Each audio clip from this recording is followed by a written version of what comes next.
Yuk, dukung UFIT TV dengan belanja di UFIT Store. www.ufitstore.com. Bismillahirrahmanirrahim. Assalamualaikum warahmatullahi wabarakatuh. Alhamdulillah, nahmaduhu wa nasta'inuhu wa nastaghfiruh wa na'udzu billahi min syururi anfusina wa min sayyiati a'malina. May yahdihillahu fala mudhillalah wa may yudlil fala hadiyalah. Wa ashhadu an la ilaha illallah wahdahu la syarikalah wa ashhadu anna Muhammadan abduhu wa rasuluh sallallahu alaihi wasallam.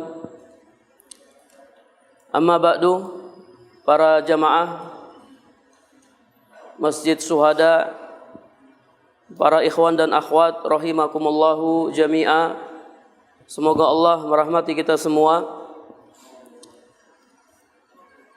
Alhamdulillah, berkat kemudahan dari Allah Subhanahu wa taala, pada malam hari ini kita akan melanjutkan kajian sirah Nabi sallallahu alaihi wasallam sebagaimana yang telah kami jelaskan pada pertemuan sebelumnya, bahwasanya mencintai Nabi sallallahu alaihi wasallam merupakan ibadah yang sangat agung, ibadah yang sangat mulia. Bahkan lebih mencintai Nabi sallallahu alaihi wasallam, ya tidak hanya sekedar cinta, akan tetapi lebih mencintai beliau sallallahu alaihi wasallam melebihi segala sesuatu. Ini merupakan penyempurna iman. Keimanan seseorang belum sempurna dan tidak akan sempurna sampai ia lebih mencintai Nabi sallallahu alaihi wasallam melebihi segala sesuatu. Dan cara menanamkan kecintaan kepada Nabi sallallahu alaihi wasallam adalah dengan mempelajari sirah Nabi sallallahu alaihi wasallam, sehingga kita bisa mengenal lebih dekat Nabi sallallahu alaihi wasallam, mengetahui perjuangan dan pengorbanan beliau untuk umatnya.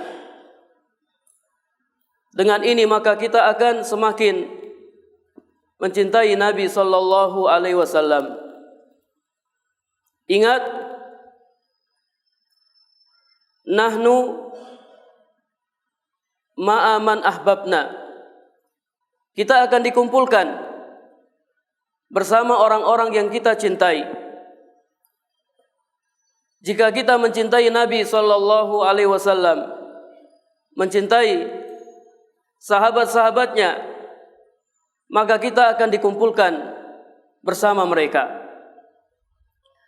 Para jamaah rahimakumullahu jami'a, mempelajari sirah Nabi sallallahu alaihi wasallam bukan sekedar hanya untuk mencintai Nabi, akan tetapi mempelajari sirah Nabi sallallahu alaihi wasallam ini adalah kewajiban setiap muslim dan muslimah. Wajib bagi setiap muslim dan muslimah mengenal Nabi sallallahu alaihi wasallam. Syekh Al-Allamah Abdul Aziz bin Baz rahimallahu ta'ala, beliau menjelaskan, hadhil usul as-salasah tajma'u ad-dina kullah, man rabbuka wa ma dinuka wa man nabiyuka, wa hiya allati yus'alu anha al-'abdu fi qabrihi. Tiga pokok,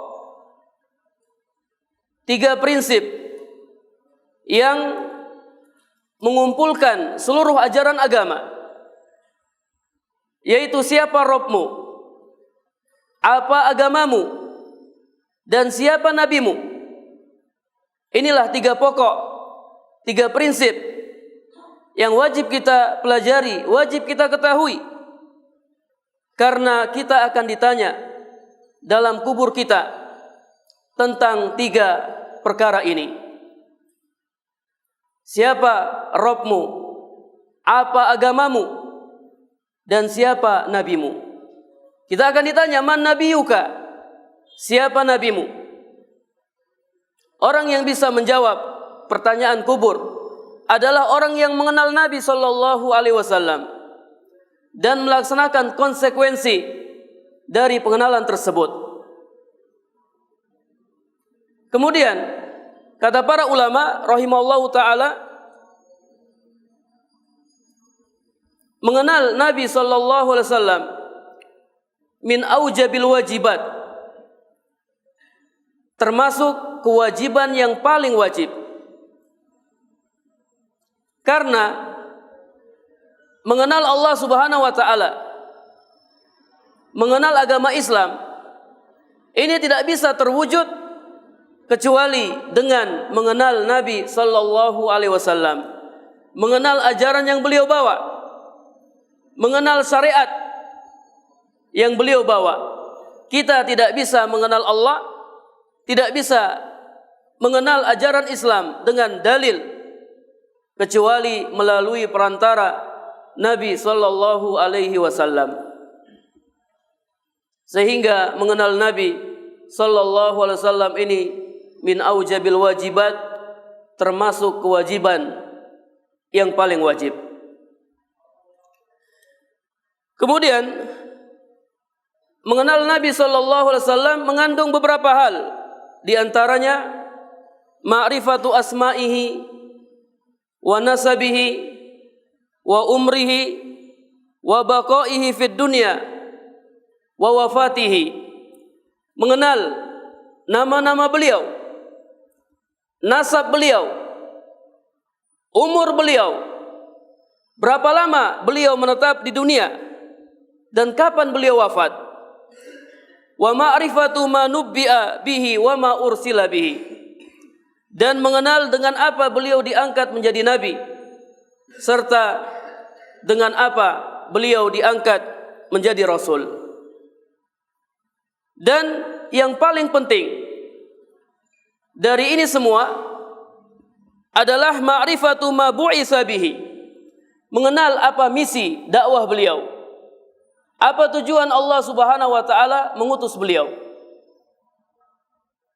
dan lain-lain. Kita akan mengenal Nabi sallallahu alaihi wasallam secara rinci dari kitab-kitab sirah yang ditulis oleh para ulama rahimahumullahu taala. Para jamaah rahimakumullahu jami'ah, ada poin penting yang ingin kami ingatkan.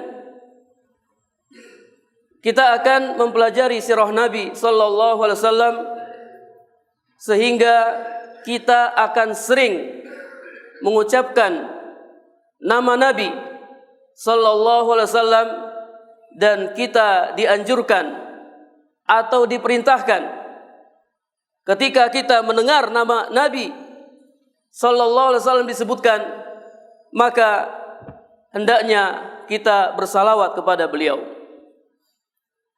Beliau pernah bersabda, man dzukirtu indahu falyusalli alayya, man dzukirtu indahu falyusalli alayya. Siapa saja di antara kalian yang namaku disebutkan di sisinya, maka hendaknya dia bersalawat kepadaku. Orang yang mendengar nama Nabi sallallahu alaihi wasallam atau menyebut nama beliau dan tidak bersalawat kepada beliau, dia adalah orang yang bakhil, orang yang kikir, orang yang pelit. Dalam hadis yang lain, hadis riwayat Imam An-Nasai dan Imam Tirmidzi serta Ibnu Hibban, beliau bersabda, al-bakhilu man dzukirtu indahu falam yusolli alayya. Orang yang bakhil adalah orang yang namaku disebutkan di sisinya, namun dia tidak bersalawat kepadaku.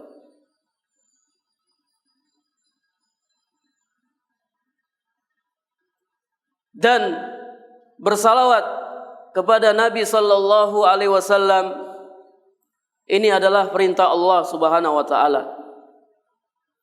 Allah Subhanahu wa taala zat yang maha suci. Para malaikatnya, makhluk Allah yang enggak pernah durhaka kepada Allah, semuanya bersalawat kepada Nabi sallallahu alaihi wasallam. Dalam surat Al-Ahzab ayat 56 Allah Ta'ala berfirman, Innallaha wa malaikatahu yusalluna ala nabi. Sesungguhnya Allah dan malaikat-malaikatnya bersalawat kepada Nabi. Ya ayyuhalladzina amanu, wahai orang-orang yang beriman, sallu alaihi wa sallimu taslima. Sampaikanlah salawat dan salam kalian kepada Nabi Muhammad sallallahu alaihi wasallam. Perintah Allah Subhanahu wa taala, sallu alaihi wa sallimu taslima. Dan orang yang bersalawat kepada Nabi sallallahu alaihi wasallam, dia akan mendapatkan pahala yang besar di sisi Allah Subhanahu wa taala. Dalam hadis riwayat Muslim, Rasulullah sallallahu alaihi wasallam bersabda, "Man shalla alayya salatan wahidatan sallallahu alaihi asyara." Barang siapa bersalawat kepadaku satu kali, maka Allah akan bersalawat kepadanya 10 kali. Siapa yang bersalawat kepada Nabi 10 kali, maka Allah akan bersalawat kepadanya 100 kali, dan seterusnya. Dilipat gandakan hingga 10 kali. Bukan hanya itu, akan diangkat derajatnya 10 derajat dan akan dihapus 10 kesalahannya. Ya, dalam hadis yang lain, hadis riwayat Ahmad, An-Nasa'i dan lain-lain, Rasulullah sallallahu alaihi wasallam bersabda, "Man shalla alayya salatan wahidatan sallallahu alaihi asyara salawat wa huttat anhu asru khati'at wa rufi'at lahu asru darajat." Siapa yang bersalawat kepadaku, maka Allah akan bersalawat kepadanya 10 kali. Siapa yang bersalawat kepadaku 1 kali, maka Allah akan bersalawat kepadanya 10 kali, dan akan dihapus darinya 10 kesalahan-kesalahannya, serta akan diangkat baginya 10 derajat. Keutamaan yang besar bagi orang-orang yang rajin bersalawat kepada Nabi sallallahu alaihi wasallam. Allahumma salli wa sallim ala nabiyyina Muhammadin sallallahu alaihi wasallam. Dan setiap hari para jamaah, Allah Subhanahu wa taala mempunyai malaikat-malaikat yang keliling di muka bumi mencari orang-orang yang menyampaikan salawat dan salam kepada Nabi Muhammad sallallahu alaihi wasallam. Dalam hadis riwayat Ahmad dan An-Nasa'i, Nabi sallallahu alaihi wasallam bersabda, "Inna lillahi malaikatan sayyahin yuballighuni an ummati as-salam." Sesungguhnya Allah Subhanahu wa taala mempunyai malaikat-malaikat sayyahin yang keliling di muka bumi ini. Yuballighuni an ummati as-salam. Mereka menyampaikan salam kepadaku dari umatku. Dan orang yang rajin bersalawat kepada Nabi, pada hari kiamat, dia adalah orang yang sangat dekat dengan Nabi sallallahu alaihi wasallam. Beliau bersabda dalam hadis riwayat Tirmizi dan Ibnu Hibban, "Inna awlan nasi bi yaumal qiyamati aktsaruhum alayya salatan." Sesungguhnya orang yang paling dekat denganku pada hari kiamat kelak adalah orang yang paling banyak bersalawat kepadaku.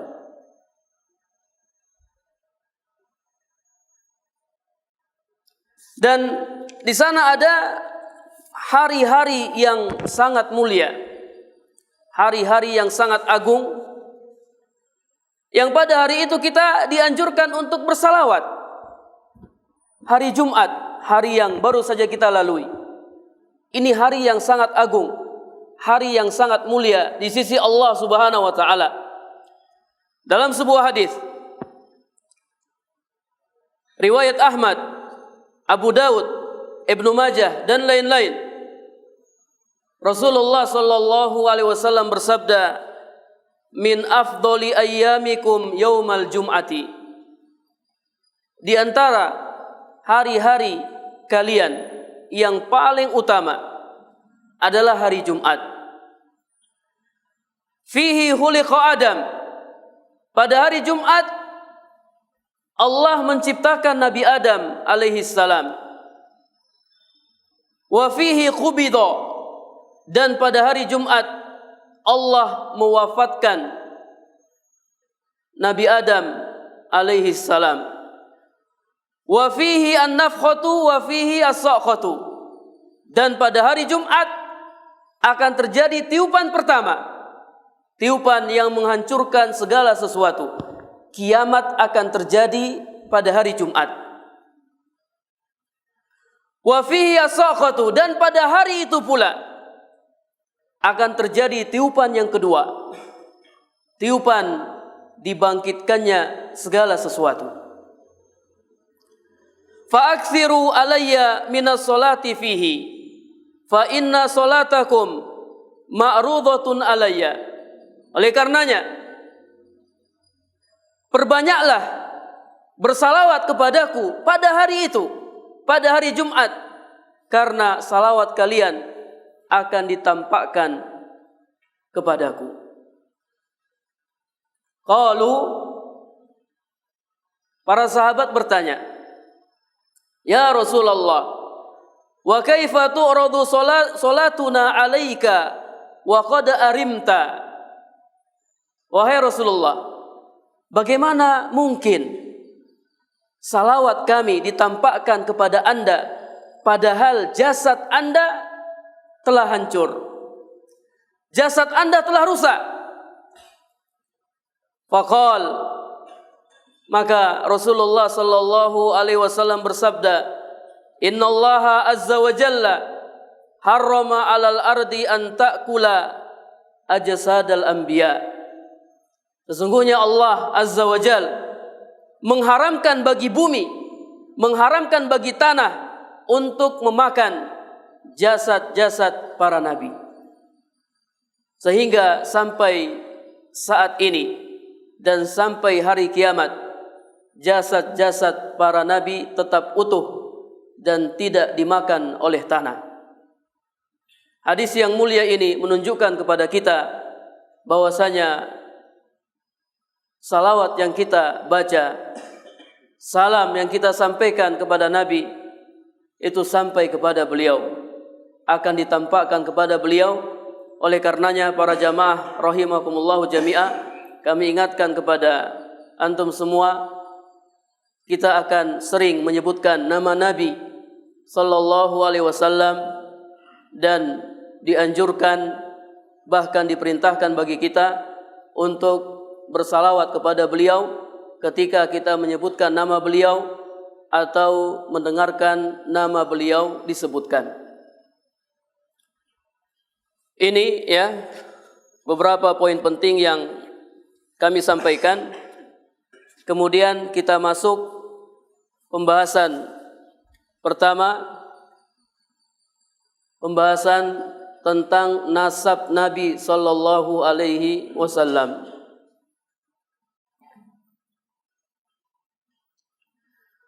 huwa akramu khalqillah wa afdalu rusulihi wa khatamu anbiya'ihi Muhammad ibnu Abdullah. Beliau adalah makhluk Allah yang sangat mulia, Rasul Allah yang sangat utama, dan penutup para nabi. Tidak ada nabi setelah Nabi Muhammad sallallahu alaihi wasallam. Beliau adalah Muhammad bin Abdullah bin Abdul Muttalib bin Hashim bin Abdul Manaf bin Qusay bin Kilab bin Murrah bin Ka'ab bin Lu'ay bin Ghalib bin Fihr bin Malik bin Nadhr bin Kinanah bin Khuzaimah bin Mudrikah bin Ilyas bin Mudar bin Nizar bin Ma'ad bin Adnan. Sampai di sini disepakati kebenarannya oleh para ulama. Adapun di atas Adnan, para ulama berselisih. Siapa-siapa yang ada di atas Adnan, ini para ulama berselisih pendapat. Namun para ulama sepakat bahwasanya Adnan termasuk anak cucu Nabi Ismail bin Ibrahim alaihi wassalam. Sehingga Nabi Muhammad sallallahu alaihi wasallam beliau berasal dari keturunan Nabi Ismail bin Ibrahim alaihi wassalam. Ini nasab Nabi sallallahu alaihi wasallam. Siapa yang sudah hafal?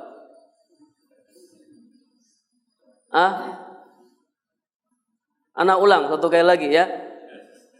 Terus antum hafalkan. Iya.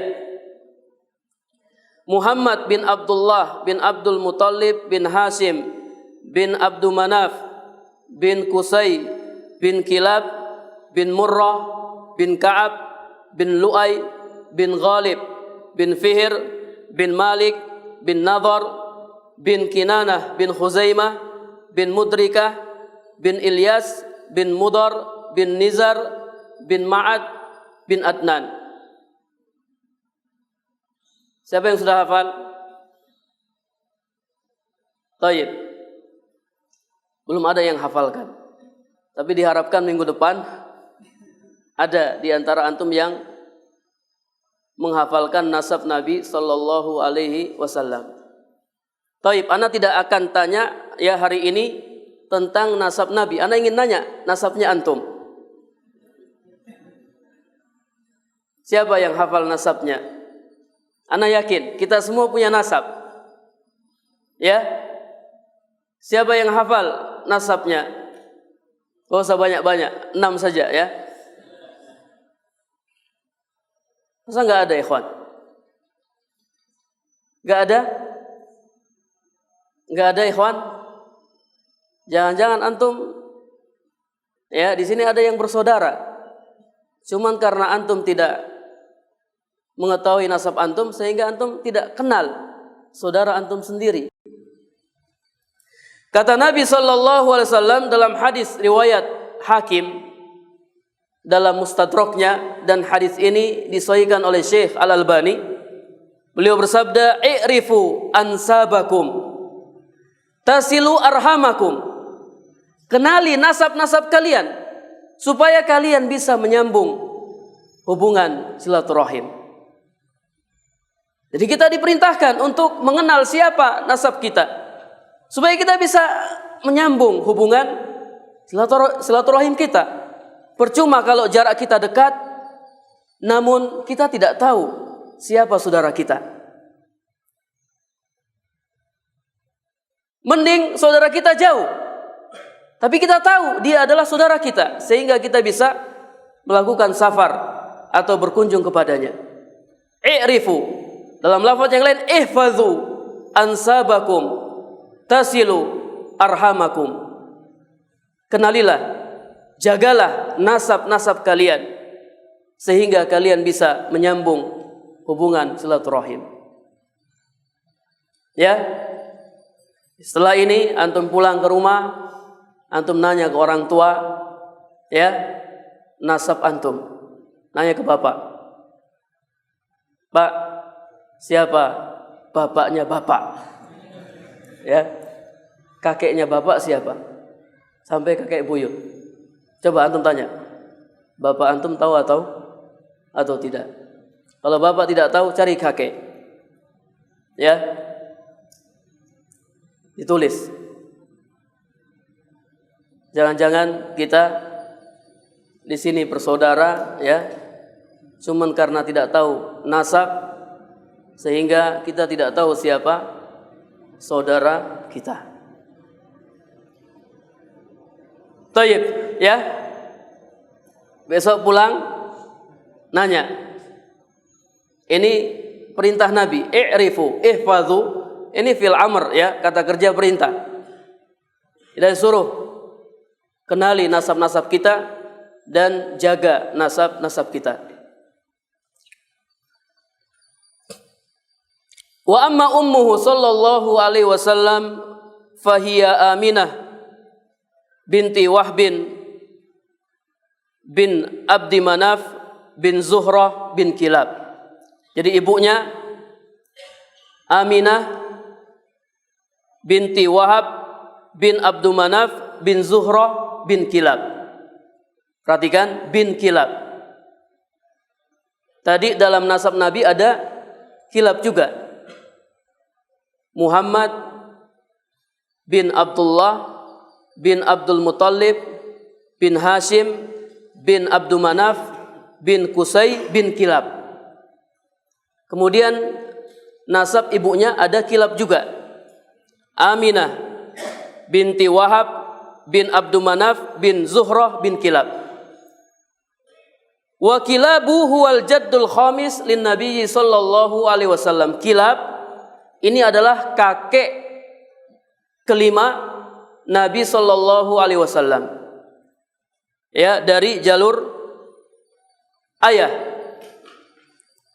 Maka bapak dan ibunya min aslin wahid, dari asal yang satu. Jadi kakeknya satu.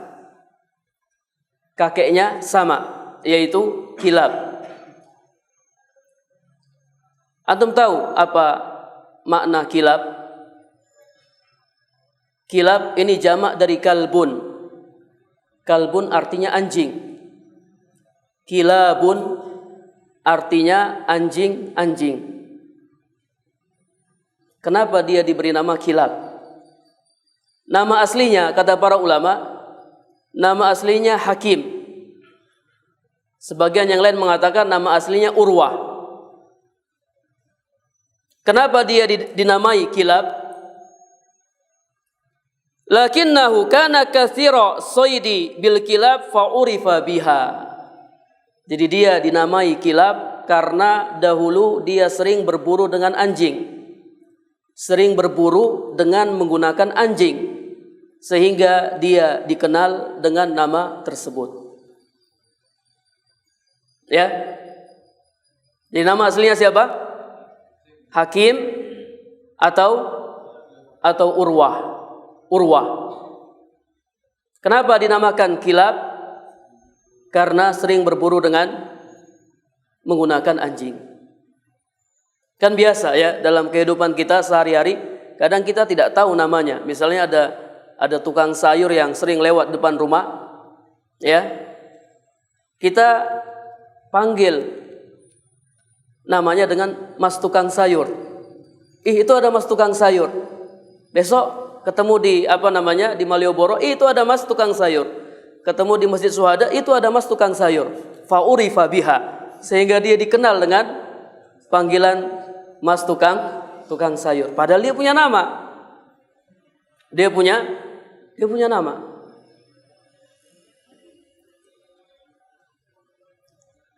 Tayyib. Adapun kabilah beliau, kabilah Nabi sallallahu alaihi wasallam adalah Quraisy Ini kabilah yang sangat dikenal, kabilah yang mulia, kabilah yang terhormat. Ya, di antara seluruh orang-orang Arab. Ya, kalau kita kumpul kabilah orang-orang Arab, maka kabilah yang paling mulia adalah kabilah Quraisy. Dan Quraisy ini lakop, gelar kakek Nabi yang ke-10, Fihr bin Malik. Fihr ini kakek Nabi yang ke-10. Dia digelari dengan Quraisy. Quraisy, ya. Ada yang mengatakan kakek Nabi yang ke-11, Nadhr bin Kinanah. Ya, walhasil Quraisy ini adalah gelar dari kakek Nabi yang ke-10 atau kakek Nabi yang ke-11. Kemudian ya para jamaah rahimakumullah jami'ah, kakek-kakek Nabi ini pada masanya adalah orang-orang yang mulia, orang-orang yang terhormat, bukan orang biasa. Dan yang paling istimewa di antara kakek-kakek Nabi adalah kakek beliau Qusay. Qusay, kakek beliau yang keberapa? Kakek beliau yang keberapa? Yang keempat. Ini yang paling istimewa di antara mereka, dan nama aslinya Zaid. Nama aslinya Zaid. Di antara keistimewaan yang dimiliki oleh Qusay, fahuwa awwalu man tawalla al-Ka'bata min Quraisy. Dia adalah orang pertama yang mengurus Ka'bah dari kabilah Quraisy. Dia satu-satunya orang pertama yang mengurus Ka'bah. Ya, kita kalau jadi pengurus masjid, takmir masjid, kita harus bangga. Rumahnya Allah Subhanahu wa taala kita yang urus. Dahulu orang-orang Quraisy, ya, mereka merasa bangga, merasa terhormat kalau mereka bisa mengurusi Ka'bah. Dan orang pertama dari suku Quraisy atau dari kabilah Quraisy yang mengurusi Ka'bah adalah Qusay, kakek Nabi sallallahu alaihi wasallam yang keempat. Fakanat ilaihi hijabatuha wa sadanatuha, ay kana biyadihi miftahul Ka'bah yaftahuha liman syaa wa mata syaa. Dan dialah orang yang memegang kunci Ka'bah. Dia membuka pintu Ka'bah kepada siapa saja yang dia kehendaki dan kapanpun dia mau. Kapan dia ingin buka pintu Ka'bah, dia buka. Ka'bah punya pintu, ya. Dan dialah orang yang memegang kunci pintu Ka'bah. Wa huwa alladhi anzala Quraisyan bi batni Makkah wa askanahum fi dakhiliha. Keistimewaan yang lain dari Qusay, dialah yang memasukkan orang-orang Quraisy ke dalam kota Mekah. Jadi awalnya orang-orang Quraisy mereka tinggal di pinggiran-pinggiran Mekah, di pelosok-pelosok Mekah, ya, tinggal di pinggiran-pinggiran Mekah dan mutafarriqin baina qabail ukhra, terpecah-pecah di antara kabilah-kabilah yang lain. Jadi tinggal di pinggiran-pinggiran Mekah. Maka dialah yang memasukkan kabilah Quraisy ke dalam kota Mekah. Siapa ikhwan? Qusay. Wa huwa alladhi ansa'a as-siqayah war-rifadah. Dan dialah orang yang merintis as-siqayah war-rifadah. As-siqayah war-rifadah. As-siqayah ini air yang segar yang terbuat dari perasan anggur, ya, perasan korma dan madu. Dibuat kemudian dimasukkan ke sebuah tempat yang terbuat dari kulit dan diberikan kepada jamaah haji. Jadi orang yang dermawan siapkan air yang segar untuk jamaah haji. Demikian pula ar-rifadah. Ar-rifadah ta'am kana yasna'u lahum fil musim. Dia adalah orang yang membuat makanan untuk jamaah haji pada musim haji. Bukan hanya memberikan minuman, namun memberikan makanan kepada jamaah haji. Ya, orang yang dermawan, orang yang baik. Para ulama ya, dahulu para ulama ya seperti Syekh bin Baz itu pintu rumahnya nggak pernah tertutup. Siapa yang mau makan, udah masuk ke rumahnya makan, datang makan. Selalu terbuka untuk siapa saja. Dermawan. Ini termasuk sifat Nabi SAW. Beliau adalah manusia yang paling dermawan, dan kedermawanan beliau semakin meningkat ketika tiba bulan Ramadan. Ya, dan alhamdulillah ada sebagian ikhwan ya, sebagian saudara-saudara kita yang pintu rumahnya selalu maftuh, selalu terbuka. Kapan saja kita mau datang, yang penting antum SMS dulu. Ya, biar dia beliin makanan, beliin minuman. Ya, antum keluar dari rumahnya dalam keadaan kenyang. Ada juga sebagian saudara-saudara kita ketika taklim, ketika pengajian, mereka nyumbang makanan. Ya, makanan ringan, makanan berat. Ya, Masya Allah, ini dermawan. Sifat dermawan yang sangat terpuji. Dengan memiliki sifat ini, kita akan jauh dari sifat bakhil, sifat pelit. Ini sifatnya ya penghuni neraka. Orang-orang yang bakhil dengan harta-harta mereka, sehingga mereka tidak mau mengeluarkan zakat dari harta-harta mereka, maka pada hari kiamat harta-harta mereka akan berubah menjadi ular, kemudian melilit mereka dan menggigit dengan gigit-gigitnya. Menggigit dengan giginya.